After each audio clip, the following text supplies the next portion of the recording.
The boomer generation have got the triple lock and they've got free prescriptions and they've got... I don't think the social policy is geared enough towards helping young people. With new figures showing unemployment rising, what can be done to improve young people's access to stable jobs?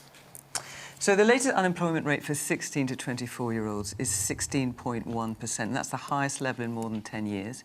And for some months now, it's been higher than the EU. And you've got companies like a recruitment agency, Reed, reporting job advertised roles down by 70% compared to 2023. How old are you, Nicole, if you don't mind me asking? So you're 16, and is this something you're worried about? Yeah, I think a lot of people my age and around my age struggle with finding employment now and also thinking about later in life finding employment. Right, OK. Gosh, I mean, at 16 you should be living life and loving it, but this is something you're worried about already. Richard? Look, I mean, Nicole, I had my first job waiting tables as a sort of 16, 17-year-old. I was so shy at that point. My first girlfriend had to go and get the application form for me. But it really transformed... How things have changed, Richard. How things have changed. But it transformed, like, my ability to speak to people, to actually go out there and interact with people of different generations. And I think it really provides a sense of work ethic to people and really gets you, you know, to have your own money, to be able to spend your own money. I think it's such an important thing. Like, I was speaking to a little cafe owner in Billericay just last week at Cloud9. They're really being squeezed by the combination of business rates going up on one side and on the other side the national insurance rises as well, the national insurance tax which employers have to pay. And the real impact on that has been on part-time and in younger staff where you didn't have to pay it until you hit quite a high threshold before. Now you've basically got to pay on anybody who's got a part-time job. And it just means that those starter jobs are just totally out of reach for employers now. They're having to either cut back, raise prices. It's one of the reasons inflation stayed higher for longer. But the fact that we've now got higher youth unemployment than most of Europe, it is, you know, we used to look at places like Spain and Italy and Greece and think, gosh, we'll never be like them because we've always had that flexible labour market. We're not overtaxing business for employing young people. And the real worry for me is that the knock-on long-term consequences for people like yourself. Because I had that job opportunity and it led me to all sorts of different things when I was a teenager, enabled me to, you know, go and take my first girlfriend on dates and all sorts of things, but also enabled me to, you know, develop all of those soft skills which are so important for employment later in life. So I think the government should really look again at those business rates, particularly hitting the high street firms and those hospitality businesses and those retail firms. You know, Conservatives have said we will have no business rates for any leisure, hospitality or retail firm on under 110,000 a year. That would be a huge tax cut for a lot of small high street businesses, and I think it's exactly where the country needs to go. We've got to take taxes off business to enable young people to get jobs. John? I think it's bleak in the extreme, and I kind of don't want to be the doom-monger here, but you look at AI and what that's going to be doing for graduate entry jobs. And, you know, as Richard said, it's a very difficult climate to be employing young people, and I'll be very interested to see what happens about the kind of minimum wage provision for people that are going straight into jobs as well. I think it's incredibly tough, and I think that, you know, graduate tax as well, with some people paying an extra 9% in effect on their taxes, you know, so that someone who hasn't gone to university is actually much better off than someone who's got a student loan to pay off. You know, I'd love to think that there was this kind of magic thing that you could just do, but you know, I kind of look back at when, you know, I was 22 and starting at the radio station in Southampton, Radio Solent, and you know, I was earning £8,000 a year, and a house was 30,000, and you could afford to buy.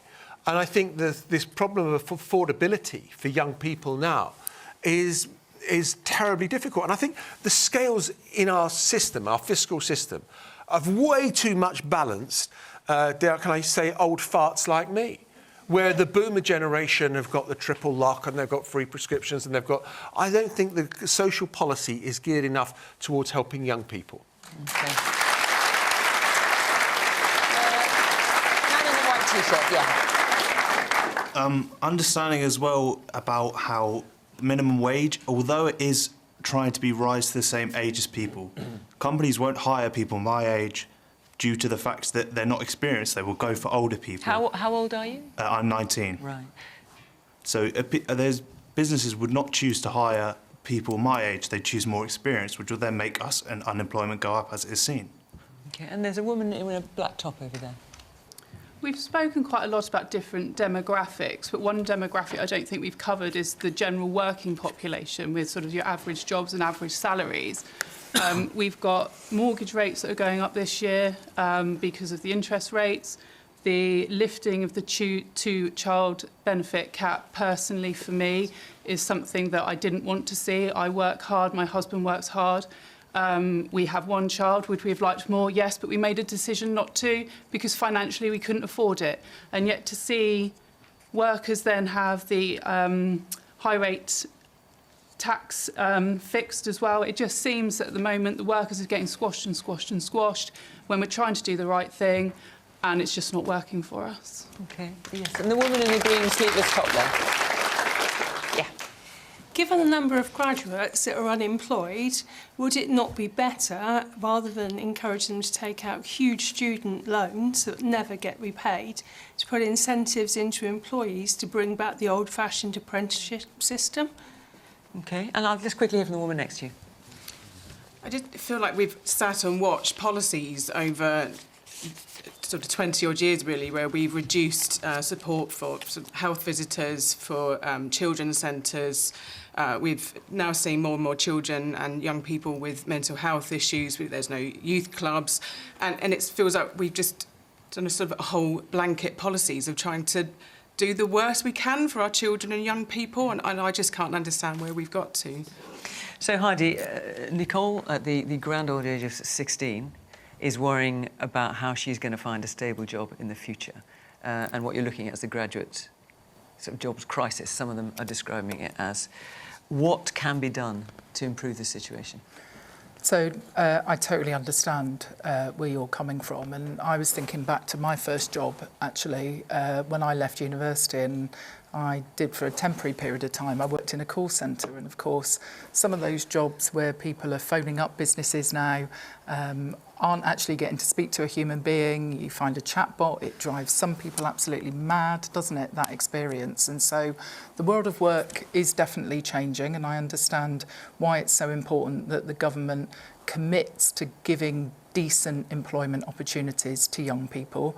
We are rolling out something called our Youth Guarantee, which will mean that for every young person aged between 18 and 21 who is in receipt of universal credit for 18 months or more, they will get a guaranteed 6-month job placement. We're investing hugely, over £1 billion in apprenticeships as well. I was with a whole group of apprenticeships at Transport for Wales yesterday who are not only getting the benefit of learning on the job but are also studying, and so getting more high quality apprenticeships is something that this Labour government is absolutely committed to. But the most important thing that we can do for you, Nicole, is to get the economy firing on all cylinders. We have secured over £340 billion of private investment since we came into government. That means businesses, more businesses locating here, businesses growing. We saw inflation come down this week, which is good news for businesses. If interest rates come down again, we've had 6 interest rates cuts. That means it's cheaper for businesses to borrow and to expand. And so, look, that's why it's so critical that we do have stability in the government. We have had to take some difficult decisions as a government, but they've been the necessary decisions to create those conditions for economic growth. Because if we get those new high-quality jobs, that's the way in which people like you can look forward to the future with confidence and know that when you're 18, when you're 21, there's going to be good quality jobs there for you. What about the point made by the man in the back in the white T-shirt? I think what you were referring to when you're saying why should people employ people like me, you're 19, is the idea, and this is something that Labour has committed to, of raising the minimum wage for 18 to 20-year-olds to the same as those above that age. It looks like the government's thinking, well, I don't want to mention the U-turn word again, but it's looking like that might be dropped. Is that the case? So the minimum wage for young people will go up to £10.85 an hour in April of this year. So asking about We've 18 made- to 20-year-olds specifically. Yeah, so that is for those people. So that it is will gonna go happen. up. It will go up in April by 85p to £10.85.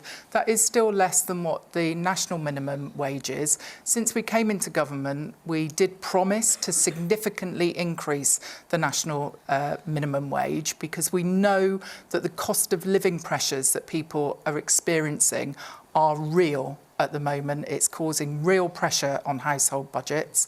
And so we think it was the right thing to do to give an income boost to the lowest paid in our country, given those cost of living pressures. And it's why the minimum wage for young people will go up to £10.85 in April. Robert? Well, it's a mess at the moment, isn't it? The economy is in a very bad place, and absolutely everyone you speak to is feeling hard up right now. All the bills are going up, wages are stagnating, companies are laying people off. Every business I visit across the country is putting off investment or parting company with staff. Factories are closing, energy bills are going up because of the ridiculous energy policy being pursued by Ed Miliband. And it's young people of all who are suffering the most. And I feel very sad when I meet people like you, Nicole, because you should be thinking that this country has buzz and excitement about it. You should be looking forward to your future instead of feeling as worried and concerned as you do right now. I feel like the social contract for young people has been shredded, not just in the last 2 years, but frankly over the last 10 or 20 years, because young people are going to struggle to get on the housing ladder because successive governments haven't built enough homes. You're going to get taxed to the hilt. Childcare is incredibly expensive. If you're a little bit older, the best days of your life at university might have got ruined by overbearing COVID regulations. Life is tough, and government is going to have to step in and fix this. The answer is, as Heidi said, to get the economy going again. But everything that Rachel Reeves is doing is moving things in the opposite direction. If you cared about stability, you wouldn't have had 10 or 20 different U-turns. If you care about employment, stop hiking taxes on jobs. It's not that difficult. Don't increase national insurance, a tax on jobs, just at a time when the economy is in a difficult spot. And just at the time, as Jon said, AI is transforming the jobs market altogether.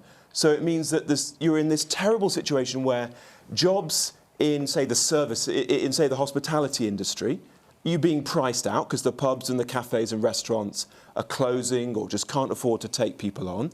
And then graduate level jobs are being decimated by AI. The number of entry-level jobs at graduate level has fallen by almost 40% in a year. So you couldn't think of a worse time in our recent economic history to do what Rachel Reeves has done, which is to hike taxes on jobs. And you, I'm afraid, are bearing the brunt of it.